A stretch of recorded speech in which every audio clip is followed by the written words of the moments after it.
하나님은 영이시니 예배하는 자가 영과 진리로 예배할지니라.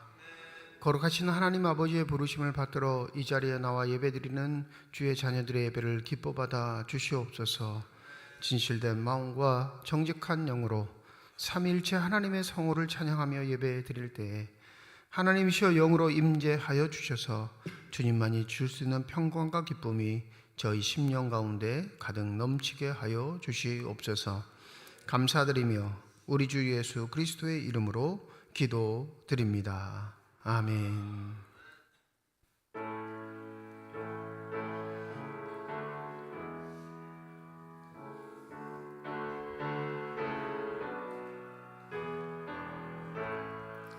큰 영화로신 주 이곳에 오셔서 이 모인 자들로 주 백성 삼으사 그 중에 항상 계시고 그 중에 항상 계시고 큰 영광 나타내소서.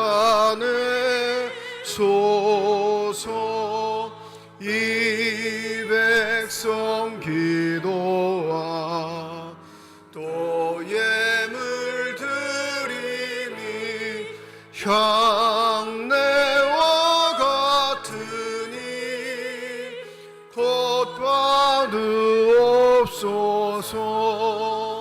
주 예수 그 신복음을 주 예수 그 신복음을 만 백성 듣게 하소서. 또 우리 자손들 다 주를 기리고 저 성전 돌같이 긴하게 하소서. 주 구원하신 능력을 주 구원하신 능력을 늘 끝날까지 주소서. 주 믿는 만민이 참 진리 지키며 예 성도들 같이 주 찬송하다가 저 천국 보좌 앞에서 저 천국 보좌 앞에서 늘 찬송하게 하소서. 아멘.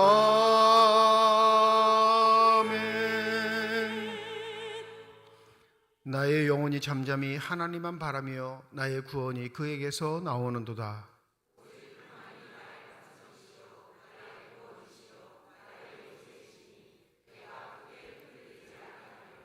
넘어지는 담과 흔들리는 울타리 같이 사람을 죽이려고 너희가 일제히 공격하기를 언제까지 하려느냐.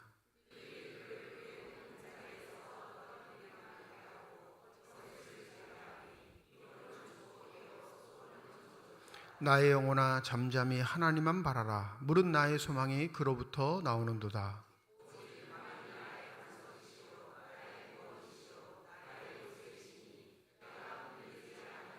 나의 구원과 영광이 하나님께 있으며 내 힘의 반석과 피난처도 하나님께 있도다.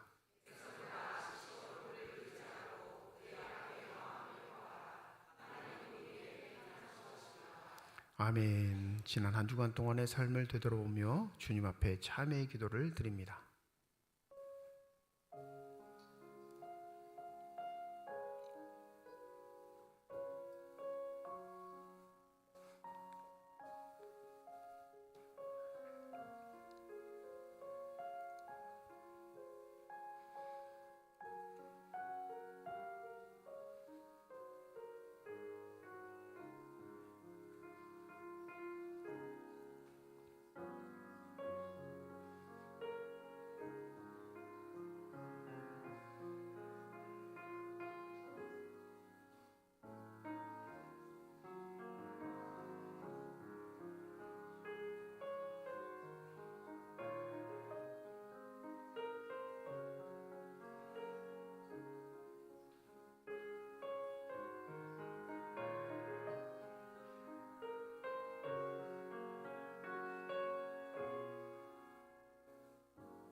만일 우리가 우리 죄를 자백하면 그는 미쁘시고 의로우사 우리 죄를 사하시며 우리를 모든 불의에서 깨끗하게 하실 것이라.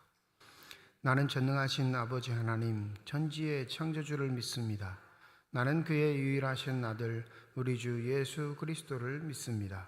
그는 성령으로 잉태되어 동정녀 마리아에게서 나시고 본디오 빌라도에게 고난을 받아 십자가에 못 박혀 죽으시고 장사된 지 사흘 만에 죽은 자 가운데서 다시 살아나셨으며 하늘에 오르시어 전능하신 아버지 하나님 우편에 앉아 계시다가 거기로부터 살아있는 자와 죽은 자를 심판하러 오십니다.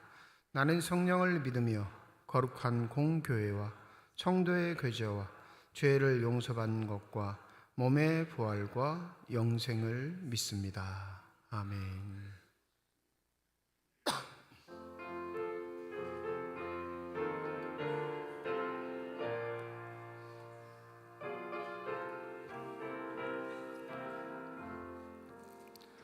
거친 세상에서 실패하거든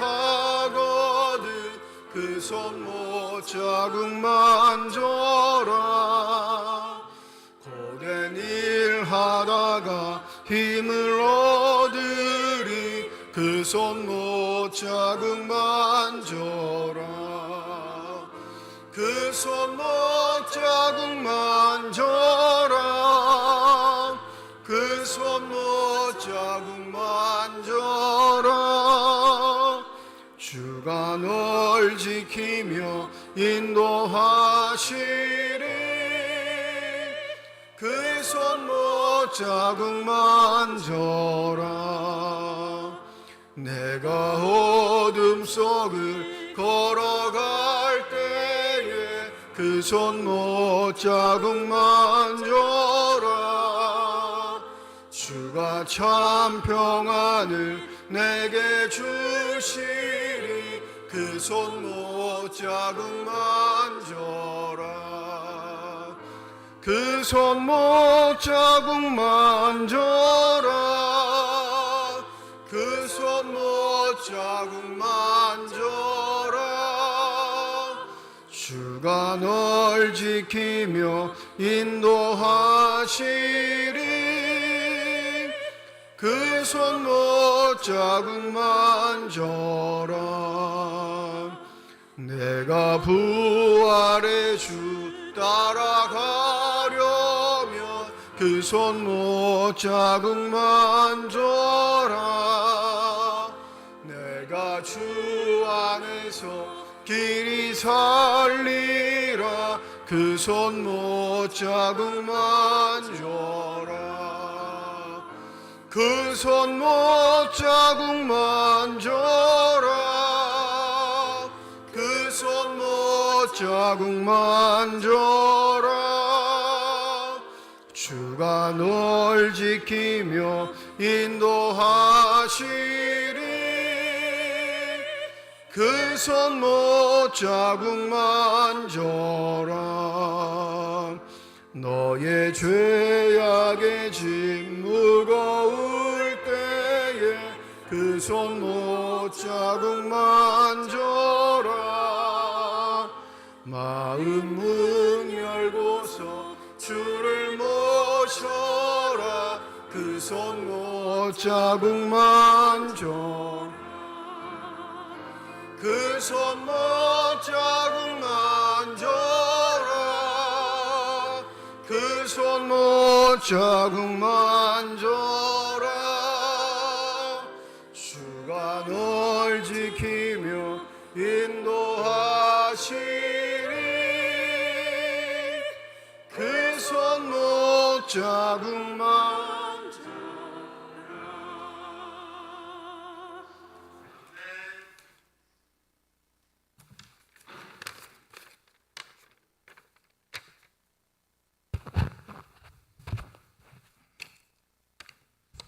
기도드리겠습니다.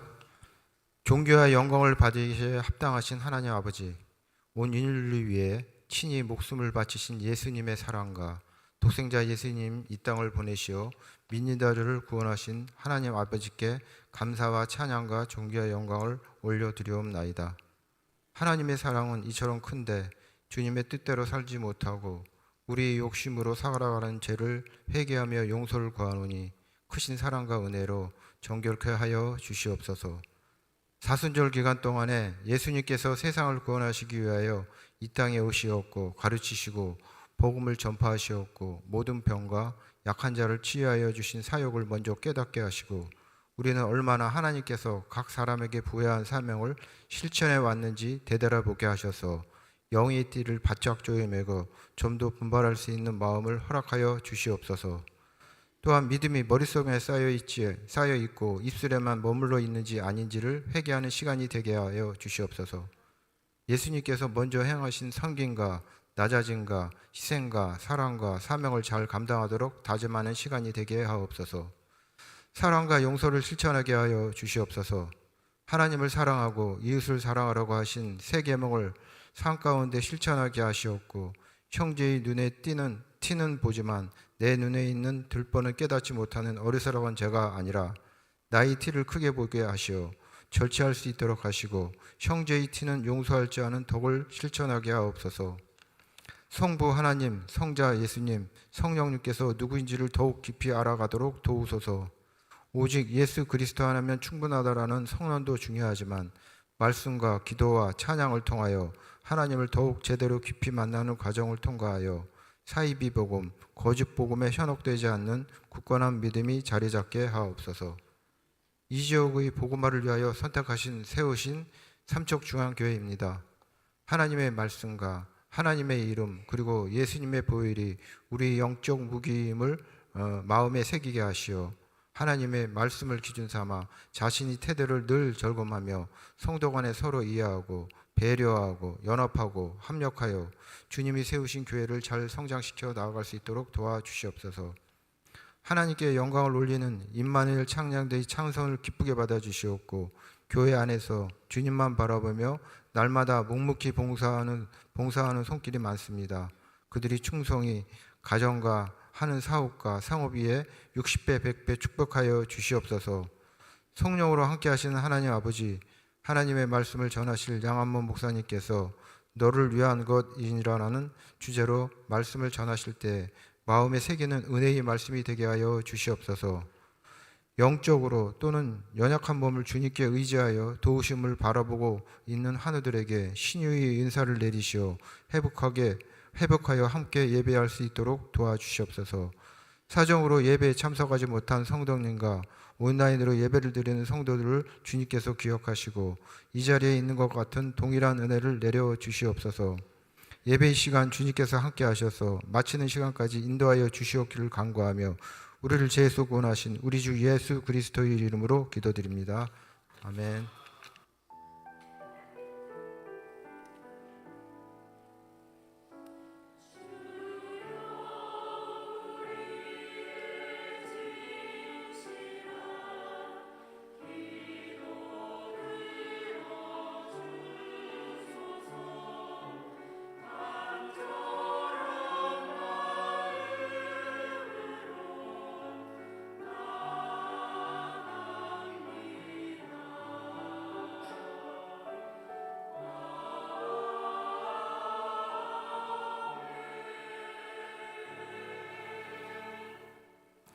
사순절 5번째 주일 우리에게 주신 하나님의 말씀입니다. 구약성경 시편 119편 9절에서 16절 말씀, 신약성경 요한복음 12장 20절에서 33절까지의 말씀입니다.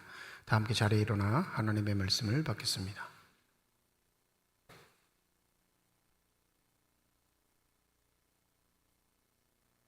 오늘 우리에게 주시는 하나님의 말씀입니다.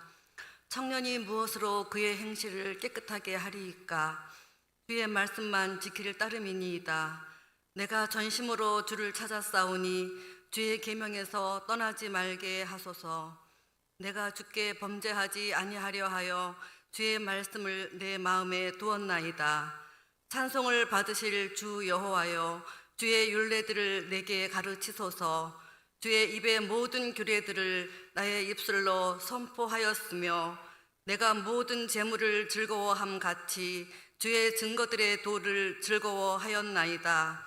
내가 주의 법도들을 작은 소리로 읊조리며 주의 길들에 주의하며 주의 율례들을 즐거워하며 주의 말씀을 잊지 아니하리이다. 아멘.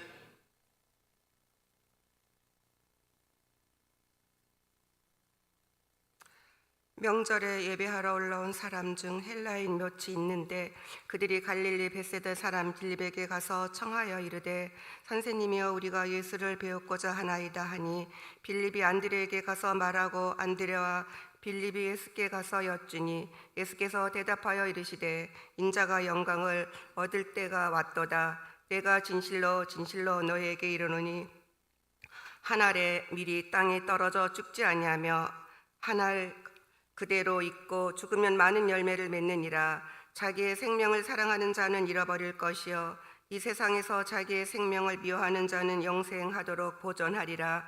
사람이 나를 섬기려면 나를 따르라. 나 있는 곳에 나를 섬기는 자도 거기 있으리니 사람이 나를 섬기며 내 아버지께서 그를 귀히 여기시리라.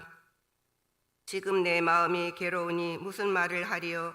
아버지여 나를 구원하여 이 때를 면하게 하여 주옵소서. 그러나 내가 이를 위하여 이 때에 왔나이다. 아버지여 아버지의 이름을 영광스럽게 하옵소서 하시니 이에 하늘에서 소리가 나서 이르되 내가 이미 영광스럽게 하였고 또다시 영광스럽게 하리라 하시니 곁에 서서 들은 무리는 천둥이 울었다고도 하며 또 어떤 이들은 천사가 그들에게 말하였다고도 하니 예수께서 대답하여 이르시되 이 소리가 난 것은 나를 위한 것이 아니요 너희를 위한 것이니라. 이제 이 세상에 대한 심판이 있으려니 이 세상의 임금이 쫓겨나리라. 내가 땅에서 들리면 모든 사람들을 내게로 이끌게노라 하시니 이렇게 말씀하심은 자기가 어떤 죽음으로 죽을 것을 보심이러라. 하나님께서 이 말씀을 통하여 우리에게 은혜 주시기를 원합니다.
아멘.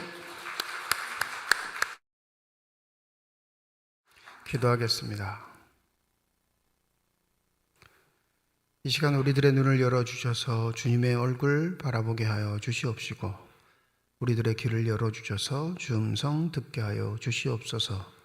닫혀진 우리의 심령의 문이 성령의 은혜 가운데 활짝 열려지게 하여 주셔서 하나님 아버지 마음속에 품고 계시는 기쁨과 평안과 만족이 넘치는 복된 시간이 되게 하여 주시옵소서.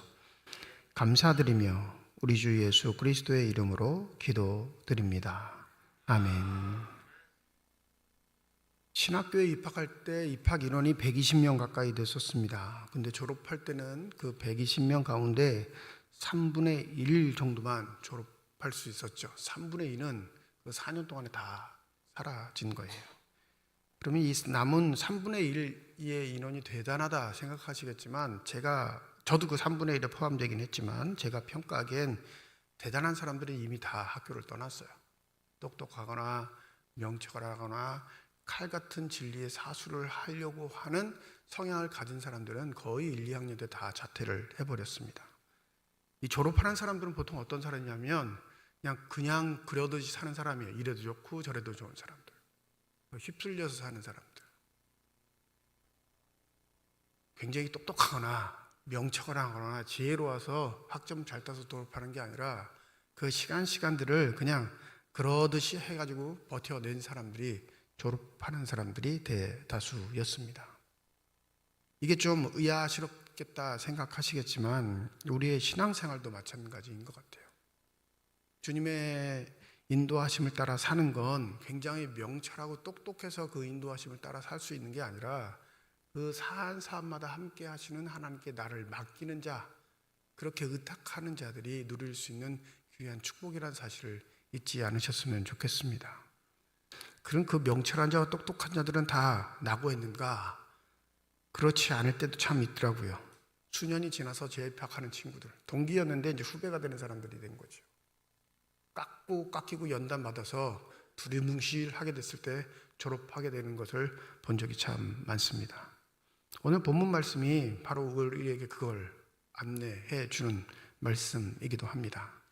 이 공간복음과 요한복음의 큰 차이라면, 공간복음을 쓰는, 마태면 마태, 마가면 마가, 누가면 누가, 이 복음서를 쓰는 저자의 개인적인 의견, 즉 해석이 포함될 수밖에 없죠. 왜냐하면 과거에 예수와 함께 다녔던 시간들에 대한 걸 회상하면서 그때는 이해하지 못했지만 쓰는 당시에는 이해할 수 있게 됐던 일들, 그것을 일목요연하게 기록하는 게 복음서로 남은 겁니다. 그러니까 예수께서 말씀하셨던 그때 당시의 시점으로 보면 나도 전혀 이해 못하는 어리석은 사람이었지만 복음서를 쓰는 이 단계에서는 그것을 명확하게 이해했기에 내가 이해하게 된 예수에 관한 이야기들을 복음서에 첨부하게 되는 겁니다. 첨부하게 됐다고 해서 역사적 사실이 잘못되거나 오인되는 요소가 되는 것이 아니라 더 명확하게 예수가 누구인지를 밝혀주는 요소가 되는 거죠. 그 해석에도 성령의 영감이 동반되는 겁니다. 그런데 더 우리를 놀랍게 하는 건 이 공간복음, 마태, 마가, 누가복음보다 요한복음은 훨씬 더 많은 해석, 자신의 의견, 좀 더 어렵게 말하면 신학적인 사상이 철두철미하게 배어 있어요. 그러니까 모든 복음서 중에 한 권을 택하라 하면 뭘 택하면 좋을까요? 네 권 중에 한 권밖에 선택할 수 없다라고 하면 여러분 뭘 택하실 거예요? 요한복음 택하는 게 맞아요. 그래서 요한복음은 초신자가 읽기에도 제일 좋은 복음서이지만 신앙의 완숙 단계에 이른 가장 고귀한 지식을 지녔다고 하는 성숙한 신앙인이 탐독할 수밖에 없는 게 요한복음입니다. 그런 신비로움이 있어요. 오늘 요한복음 12장의 사건은 뭘 얘기하냐면 예수가 순환받을 것이다, 고난받을 것이다에 대한 이야기를 전개하는데, 공간복음서에서 나오는 순환예고, 특별히 첫 번째 순환예고는 공간복음서는 다 똑같은 전제가 있는데 그게 뭐냐면 베드로의 신앙 고백이에요. 신앙 고백쯤 했으니까, 그 정도 수준에 올라왔으니까 예수가 그제서야 자신이 감추고 있었던 이야기, 예수의 삶의 궁극적인 표지가 될 이야기, 십자가의 이야기를 꺼냅니다. 마태, 마가, 누가는 다 똑같아요. 그 신앙 고백이 있고 난 뒤에 예수가 십자가에 달려 돌아가실 것을 예고하시는데 요한복음 그 어디에도 없어요. 그 얘기가. 어디에만 등장하냐면 바로 오늘 본문 요한복음 12장에 등장하는데 엉뚱하게도 제자들의 신앙 고백이 있는 게 아니라 오늘 본문에는 헬라인 몇 명이 찾아왔다는 이야기를 통해 예수가 순환당할 것임을 예고하는 기준으로 삼습니다. 20절 한번 보시죠. 명절에 예배하러 올라온 사람 중에 헬라인 몇이 있는데, 비중으로 따지면 한번 생각해 보세요. 신앙 고백이 더 위일까요? 헬라인들이 찾아온 게 더 위일까요? 신앙 고백이 절대성을 가지죠. 왜냐하면 예수가 그냥 인간, 스승이 아니라 누구라고 고백한 거예요? 하나님임을 고백한 거거든요. 유일하신 하나님의 아들, 독생자 아들, 그 아들 되신 예수 그리스도에 대한 신앙 고백이 저 절대 위를 차지할 수밖에 없습니다. 그런데 복음서를 기록했던 요한은 맨 마지막에 기록한 사람이에요. 앞에 사람들보다 훨씬 많은 정보를 가지고, 많은 생각을 가지고, 많은 판단을 가지고 요한복음을 기록했다면 이 절대적인 신앙 고백보다 헬라인들이 찾아온 게 우위일 수 있을까요? 없을까요? 없어요, 절대. 그럼에도 불구하고 요한은 이 헬라인들이 찾아온 것을 순환 예고의 기점으로 삼습니다. 더불어 오늘 본문에서 꼭 생각하셔야 할 게 좀 의아스러운 점 두 가지가 있는데, 첫 번째는 이 헬라인이 예수를 만나고자 하는데 만나는 절차가 간단해요, 복잡해요?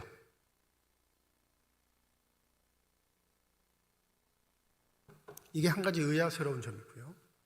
예수는 누구에게든지 자신을 개방하는 개방적인 그 삶의 요소를 사셨는데 놀랍게도 의전을 행하는 이 제자들이 몇 단계의 과정을 걸치게 합니다. 이 헬라인들을. 그렇죠? 이게 한 가지 의아스러운 점이고 평상시와는 좀 다른 상황이고요. 더 의아스러운 건 이 헬라인들이 찾아왔다고 제자들이 말하는데 거기에 대해서는 가타부터 아무 말을 얘기하지 않아요. 본문에. 어리둥절하시는데 집에 가서 다시 읽어보세요. 네. 안드레와 빌립이 헬라인 몇 명이 주님을 만나고자 합니다. 그러면 이 질문에 대한 예수의 답은 뭐예요? 예스와 노예요. 싫어, 좋아, 이것만 하면 되는데 그 얘기는 아무것도 없고 뜬금없이 무슨 얘기를 하냐면 인자가 영광을 얻을 때가 왔도다. 이건 지금 헬라인도 무시할 뿐더러 누구도 무시하는 거예요? 그 헬라인의 접촉점이 됐던 제자들도 무시하는 경우입니다. 표면적으로 읽었을 때. 그러니까 예약의 전개가 전혀 맞지 않아요. 예수를 찾아온 헬라인들을 만나는 과정도 복잡하고 어려울 뿐만 아니라 그 어려운 과정을 뚫고 제자들이 예수께 말씀을 드렸음에도 불구하고 예수는 그것에 관심이 없는 것처럼 뭐라고 하냐면 인자가 영광을 얻을 때가 왔도다, 이 얘기를 해요. 그러면 사람의 인격을 무시하시는 예수, 그분이 아니라면 우리는 여기에서 의구심을 품어야 돼요. 왜 그러셨을까? 그 이유가 도대체 뭘까? 20절에 명절에 예배하러 찾아온 헬라인이란 전제를 보면 이 사람들은 이방인인데 유대교로 개종했던 사람들일 겁니다.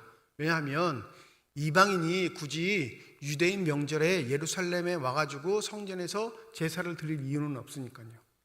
다른 말로 하면 이들은 현재의 삶에 대한 욕구, 즉 내 삶을 만족시키는 육체적인 일보다는 정신적인 일에 힘을 썼던 사람들이라는 걸 이 한 절에서 다 내포하고 있습니다. 로마 제국 당시 그 수많은 신이 있었어도 로마 제국에 사는 대부분의 로마 사람들은 신 개념을 어떻게 생각하냐면 내 삶의 조력자 정도로 생각해요. 내가 힘든 일이 있을 때 도와주는 존재. 그러니까 내 삶의 방향은 바꾸지 않아요. 내가 사는 삶의 가치들은 변하지 않습니다. 근데 그 삶의 방향과 가치가 조금 위태로울 때 도와주는 존재가 누구예요? 신이에요. 그러니까 섬기는 신이 많은 거예요. 네? 우리 조선시대도 집집마다 섬기는 신이 많던 건 다른 게 아니에요.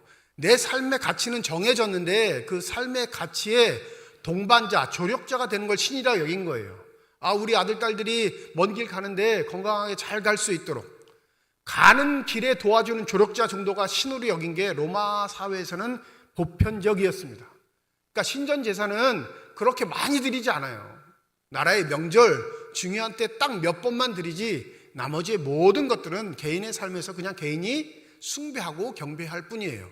그 숭배와 경배는 다른 게 아니고 내 삶의 길 이렇게 살 테니까 신 존재가 그렇게 살 수 있도록 도와주세요. 이 정도인 거죠. 근데 유대교의 신은 달라요. 유대교의 신은 뭐냐면 내 삶의 길을 이렇게 살 테니까 도와달라는 게 아니라 당신이 원하시는 대로 내가 살아가겠습니다. 삶의 가치가 바뀌어요. 어떤 가치로요? 내 가치가 아니라 신이 원하시는 가치로 살겠다 다짐하는 게 유대인들이 믿는 하나님이었어요. 그러니 이방인들이, 헬라인들이 유대교로 개종했다는 건 뭘 말하는 거예요? 내 의지와 뜻대로 사는 삶이 나를 행복하지 못하게 한다는 걸 깨달은 거예요. 그러니 누구에게 시선을 돌렸죠? 유대인들에게 시선을 돌린 거예요. 저 신의 가르침대로, 신이 명령하신 대로, 저들이 믿는 하나님이 말씀하시는 대로 사는 삶이 가장 가치가 있겠다 생각해서 개종하고 유대교의 신을 믿는 사람들이 됐습니다. 완전히 삶이 뒤바뀐 거죠. 이해하시겠어요?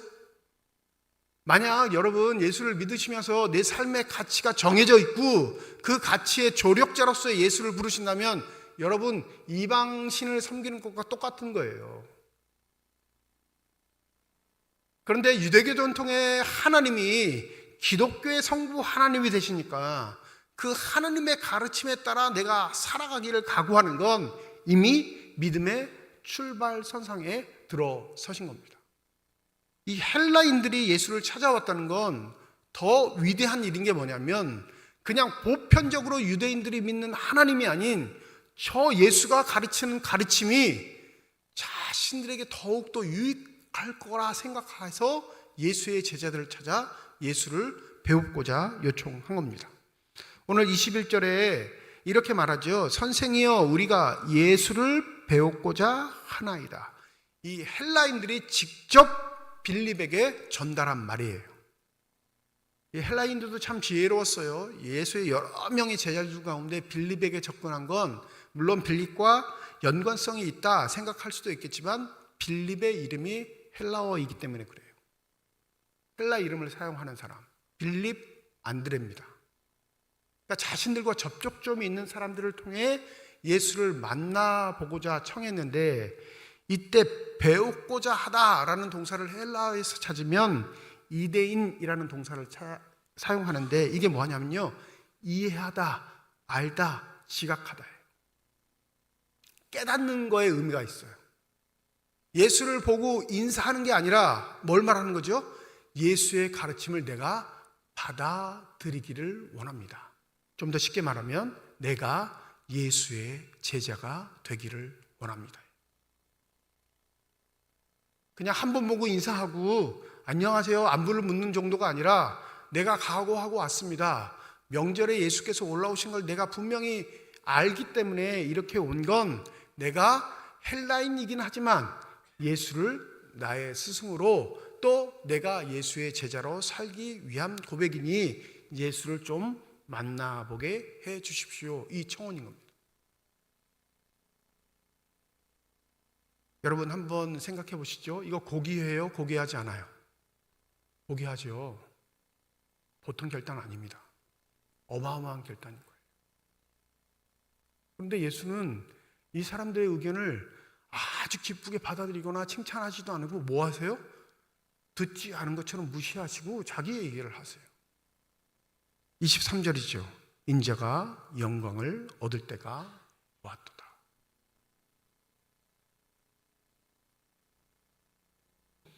이 표면적인 말만 읽으면 요한복음 12장에 등장하는 표면적인 말만 읽으면 무리한 자는 헬라인들이에요? 예수예요?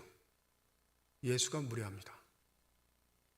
이 헬라인들은 다 절차를 거치고 있어요.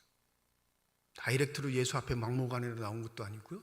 절차를 거쳐서 제자들에게 요청을 하고 그 제자들은 자신의 의지와 결단이 아니라 또 안드레아와 상의해서 의견을 모두 예수께 정중하게 여쭙고 있는데 예수는 그거에 대한 건 가타부타 얘기하지 않고 무례할 정도로 자신의 이야기를 전개합니다. 그러면 우리가 알고 있는 예수의 상이 이 본문에서는 흔들려 버리죠. 예수께서 모르셔서 이렇게 하셨을까요? 아니면 의도성이 있는 걸까요? 의도성이 있는 거라 생각할 수밖에 없습니다. 그냥 보편적인 인간이라면 실수도 할 수 있으니까, 또 일상을 살아가는 보통 인간이라면 그냥 무시할 수 있는 일들을 반복해서 누군가에게 무해를 끼칠 수도 있으니까. 그런데 우리가 알고 있는 하나님의 아들 예수는 특별히 이 헬라인들이 단지 안부를 묻기 위해 인사를 하기 위해 찾아온 것이 아닌 그 본 의도가 내가 예수의 제자가 되기를 원합니다 라는 말이라면 반드시 이들을 받아들이고 그 가르침을 전해줬어야 맞는데 예수는 왜 이렇게 하셨을까요? 고린도전서 1장 22절과 24절에 보면 바울은 이런 이야기를 합니다. 유대인은 표적을 구하고 헬라인은 지혜를 찾으나 우리는 십자가에 못 박힌 그리스도를 전하니 유대에게는 꺼리는 것이요 이방인에게는 미련한 것이로되 오직 부르심을 받은 자들에게는 유대인이나 헬라인이나 그리스도는 하나님의 능력이요 하나님의 지혜이니라. 이 요한복음 12장의 초반에 뭐가 나오냐면 바로 앞절에 뭐가 나오냐면 예루살렘 입성 이야기가 나와요. 호산나 찬양하는 예수께서 예루살렘 성에 들어오시는 사건이 나온다. 근데 이때 대부분 막 환영하며 다윗의 자손이 환영한 사람들은 유대인이었을까요? 이방인이었을까요? 유대인이었어요. 왜냐하면 다윗의 후손들이니까 왕이신 예수가 왔다고 환영하는 사람들은 유대인이었습니다. 근데 이 환영하는 사람들이 아시겠지만 일주일 뒤에 예수를 십자가에 못 박는 장본인들이 됩니다. 왜 그럴까요? 자신들이 원했던 다윗 왕의 표적을 예수가 보여주지 않았기 때문에. 예수가 여기서 가타부타 얘기하지 않으시는 건 이 배경이 있는 거예요. 내 옆에 있는 유대인들도 특별한 지식과 믿음을 가진 헬라인들도 온전한 예수를 아직 깨닫지 못했다 보신 겁니다. 이 헬라인들이 예수를 찾으면 뭐 때문일까요? 지혜 때문이에요. 그래서 십자가는 헬라인들에게는 미련한 것일 수밖에 없습니다. 내가 더 고귀하게 살기를, 가치 있게 살기를, 아름답게 살기를 각오해서 유대교로 개종했는데 거기에 그 지혜에 만족할 수 없었던 거예요. 유대인들은 말하기를 예수가 엄청난 능력을 가지고 말씀의 능력을 가지고 기적과 이적을 행할 뿐만 아니라 새로운 가르침을 전한다라는 소식을 듣고 찾아왔을 겁니다. 왜요? 그에게 새로운 지혜가 있는가 확인해 보고 싶어하는 마음이 있었을 겁니다. 그래서 그 지혜가 자기를 감동시키면, 그 지혜가 자기의 마음에 울림이 있으면 내가 예수의 제자가 되겠다 결단했을 겁니다. 그런데 예수는 그 상황에서 내 때가 왔다 말씀하시면 자신의 삶의 궁극은 십자가라는 사실을 공개적으로 밝히고 있는 겁니다. 좀 쉽게 말씀드리면 예수의 십자가를 이해하지 못하면 그 누구도 예수의 제자가 될 수 없음을 선언하시는 겁니다. 믿으십니까? 여러분, 예수 믿는다고 다 똑같은 길 걸어가는 것처럼 보이지만 그렇지 않아요. 그래서 오늘 우리가 너무나 잘 알고 있는 24절 말씀을 선포하시죠. 24절 우리 다 함께 읽습니다. 시작.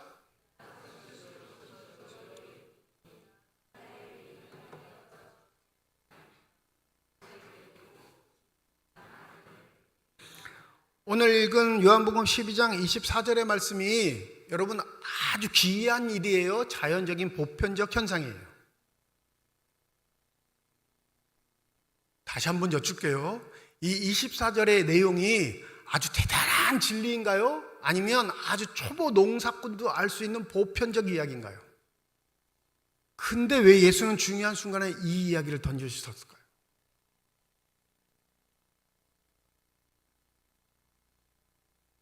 되게 고귀하게 받아들이고, 이거 제가 졸업한 학교에 교훈이에요, 교훈.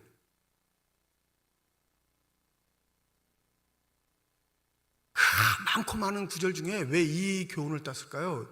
이게 진리를 명확하게 밝히는 이야기이긴 하지만 우리가 일상에서 믿음이 없어도 자연 현상에서 바라보는 모든 사실의 실제이기도 합니다.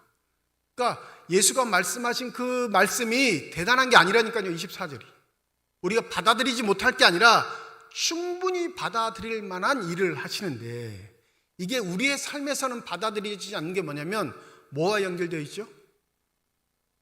내 죽음과 연결되어 있기 때문에 거부하는 거예요.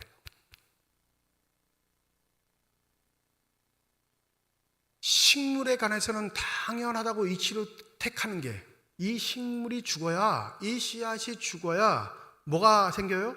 열매가 생기는데 수많은 열매가 생길 수 있는 자연적인 현상이라 여기지만 그 죽음이 내 죽음일 때는 사안이 달라지는 거예요.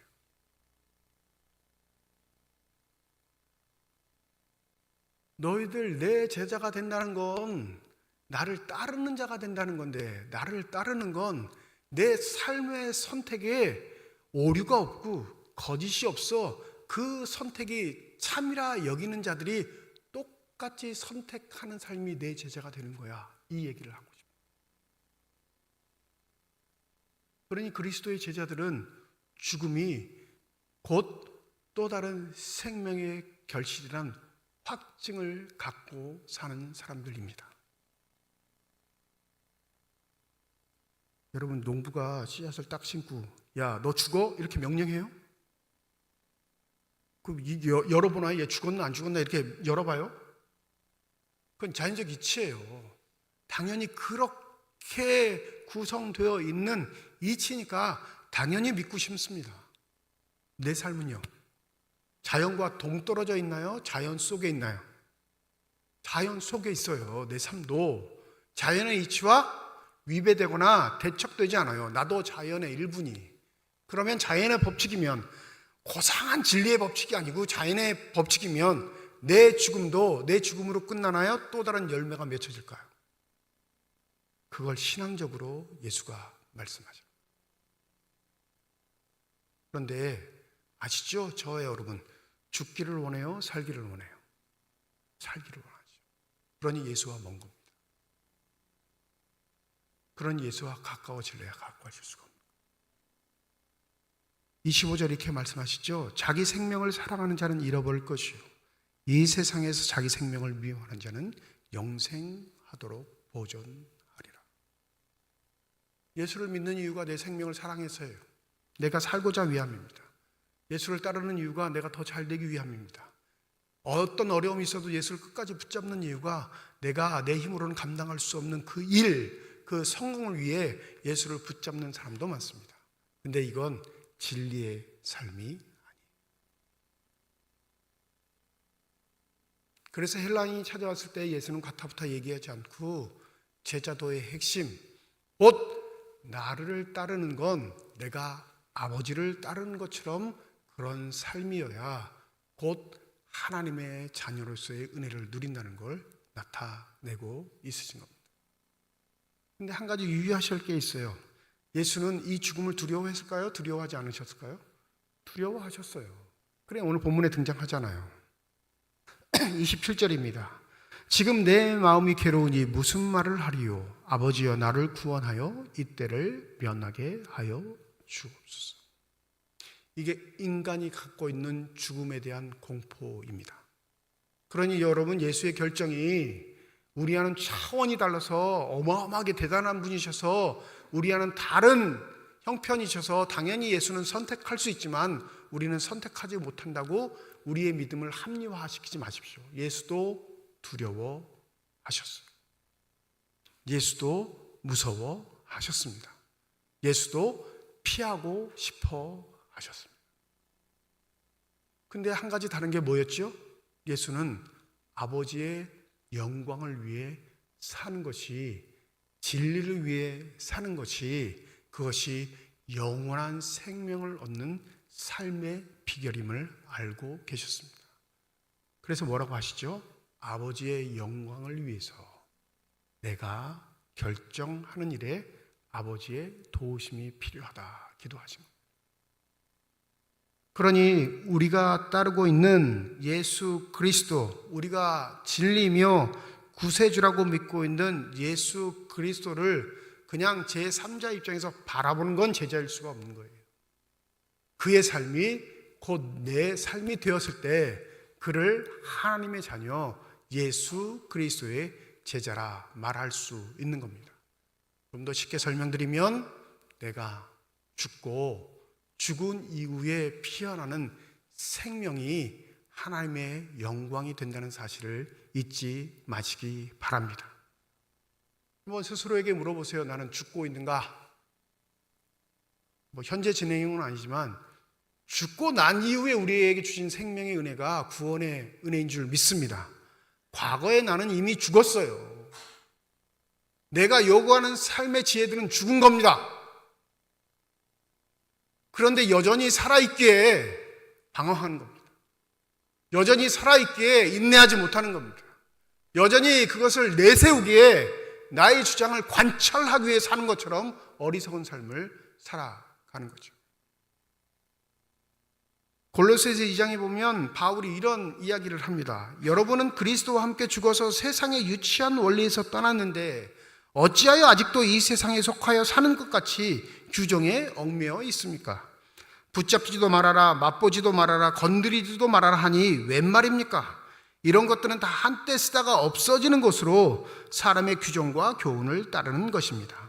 이런 것들은 꾸며낸 경영과 겸손과 몸을 학대하는 데 지혜를 나타내 보이지만 육체의 욕망을 억제하는 데는 아무런 유익이 없습니다. 그러므로 여러분이 그리스도와 함께 살려주심을 받았으면 위의 것들을 추구하십시오. 거기에 그리스도께서 하나님 오른쪽에 앉아 계십니다.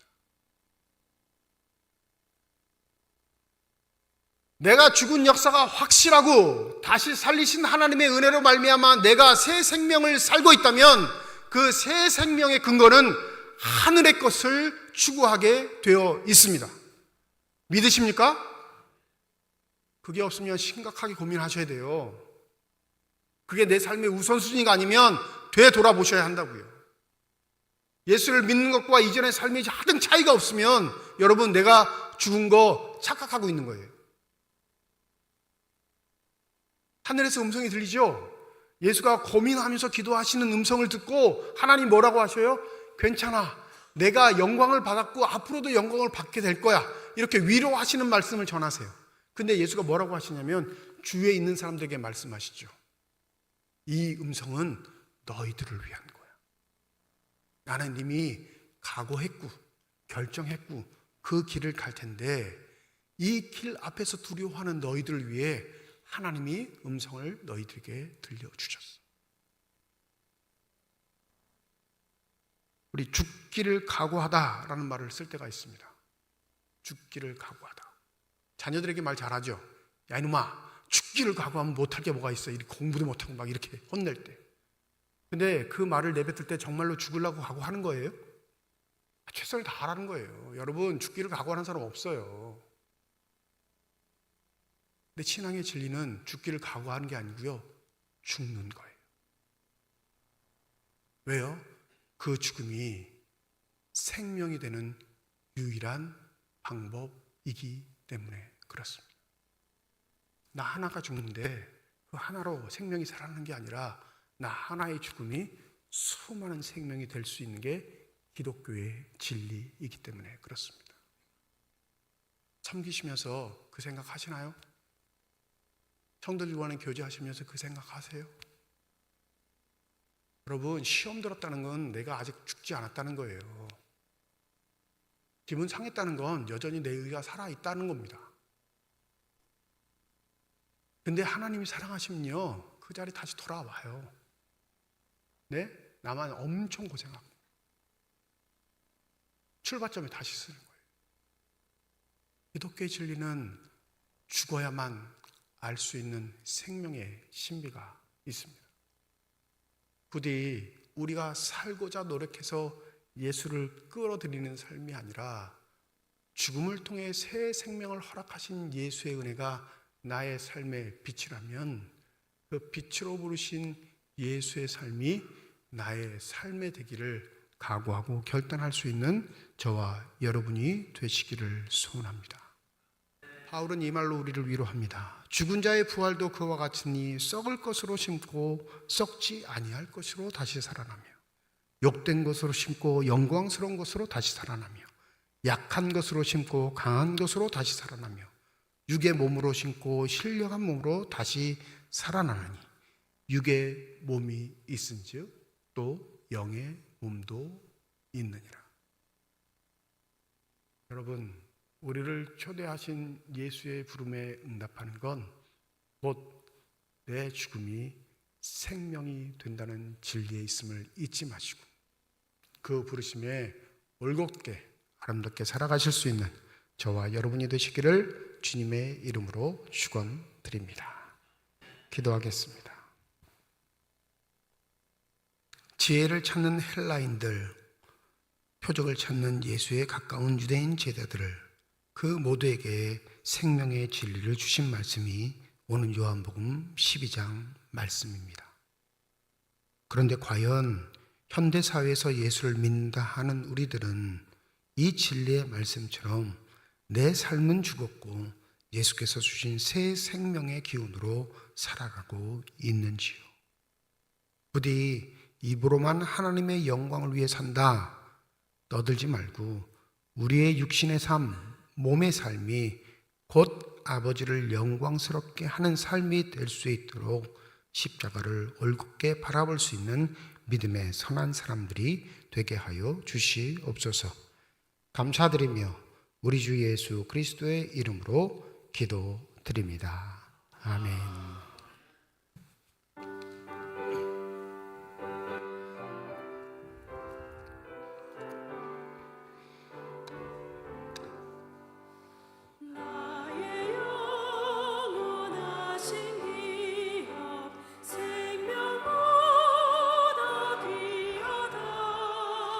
나의 갈 길 다가도록 나와 동행하소서. 주께로 가까이 주께로 가오니, 나의 갈 길 다가도록 나와 동행하소서. 어두운 골짜 지나가며 험한 바다 건너서 잠든 문에 이르도록 나와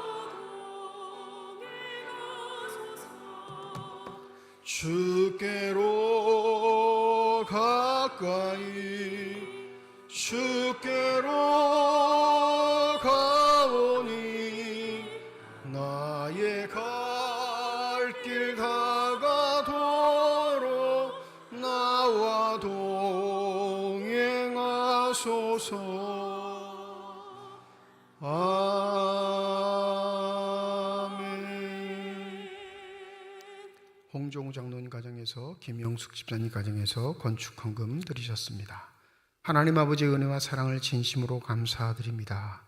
사순절을 맞이하며 주의 전에 나올 수 있게 하시고, 또 나올 때 빈손으로 나오지 아니하고 주 앞에 드릴 수 있는 예물 있게 하심을 감사드립니다.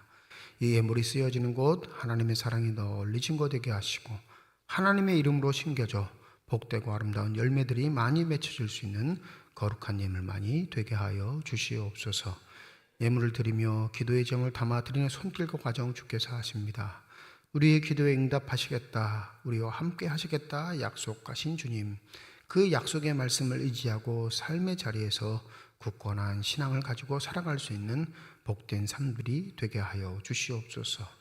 때때는 우리가 너무 연약해 여러 가지 사건과 사고로 인해 우리의 믿음이 흔들릴 때라도 주님 그 거룩하시고 의로운 소신 긍휼의 손길을 내미시사 우리를 일으켜 세워주시고, 다시 한번 믿음의 눈을 들어 주님을 바라볼 수 있는 거룩한 결단들이 끊이지 않게 하여 주시옵소서.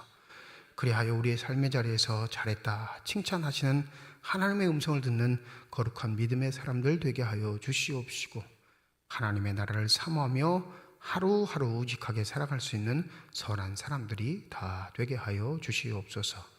임마누엘 찬양대를 비롯한 예배위원들과 교회 학교 교사를 비롯한 모든 재직회 부서들을 축복하여 주셔서 주의 몸된 교회를 위해 충성하는 자, 하나님 나라를 사모하며 성시의 열매를 뿌리는 자들에게 하나님 은혜를 더하여 주시옵시고 저들이 주님께만 받아 누릴 수 있는 은혜와 축복들을 누릴 수 있도록 하나님께서 함께하여 주시옵소서.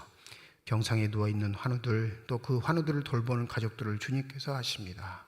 우리의 상처와 고통을 아시는 주님, 그 아픔을 아시는 주님께서 친히 능력의 손길, 치유의 손길로 안수하여 주실 때 저들의 질병과 고통과 아픔이 깨끗이 치유함받게 하여 주시옵시고 강건함을 통해 더욱더 하나님께 감사와 기쁨을 드릴 수 있는 복된 삶들이 되게 하여 주시옵소서. 우리에게 허락하신 귀한 자녀들, 아들, 딸들을 기억하여 주시기를 소원합니다. 타지에서 일하고 있는 자녀들, 공부하고 있는 자녀들, 군에 가 있는 자녀들, 해외에 있는 자녀들, 결혼하여 가정을 이루는 모든 자녀들을 축복하여 주셔서 저들의 삶의 자리에서 하나님의 영광을 위해 살아갈 수 있는 복된 자손들이 되게 하여 주시옵소서. 모든 것 감사드리며 우리 주 예수 그리스도의 이름으로 기도드립니다. 아멘.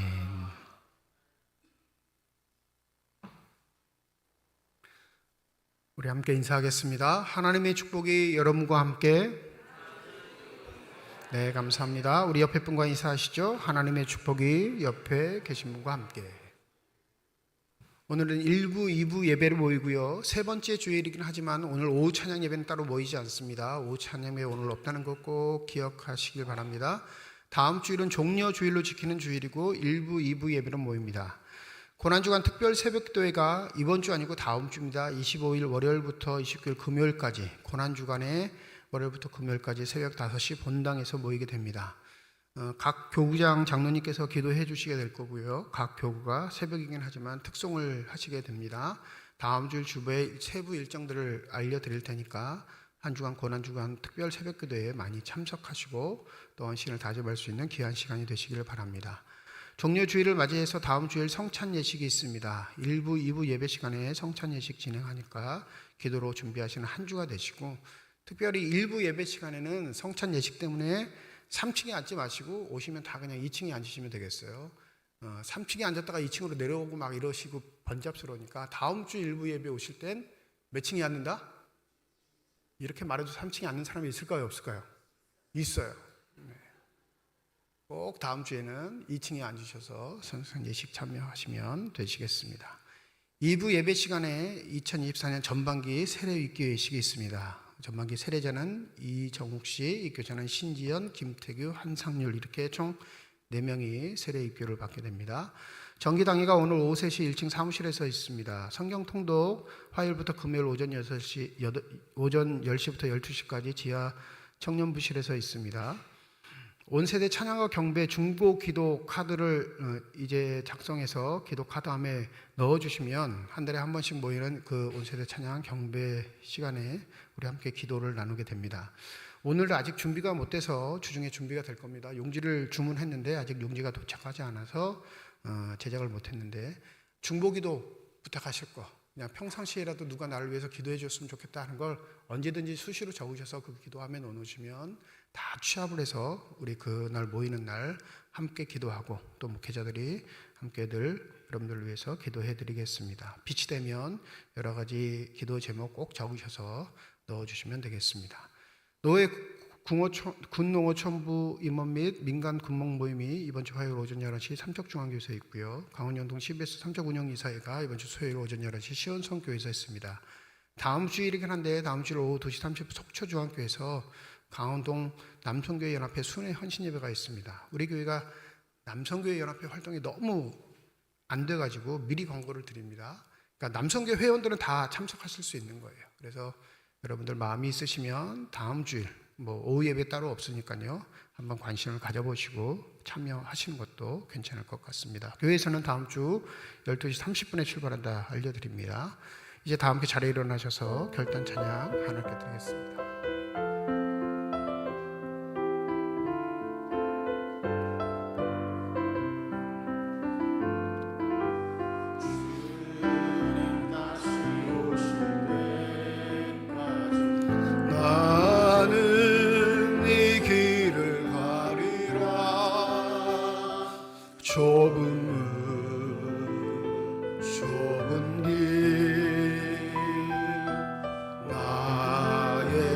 십자가시고 나의 가는 이 길 끝에서 나는 주님을 보리라. 영광의 내 주님 나를 맞아주시. 주님 다시 오실 때까지 나는 일어나 달려가리라. 주의 영광 온 땅 덮을 때 나는 일어나 노래하리. 내 사모하는 주님 온 세상 구주시라. 내 사모하는 주님 영광의 왕이시라. 내 사모하는 주님 온 세상 구주시라. 내 사모하는 주님 영광의 왕이시라. 이제는 우리 주 예수 그리스도의 은혜와 하나님의 사랑과 성령의 교통, 내주 역사 충만 인도하심이 우리에게 말씀을 통하여 새 생명의 은혜를 전해주신 것을 믿고 삶의 자리에서 그것을 확신하며 살아가기를 소원하는 주님의 거룩한 자녀들, 이들의 가정과 일터와 앞길 위에 이제로부터 영원토록 함께 하시기를 간절히 축원하옵나이다. 아멘.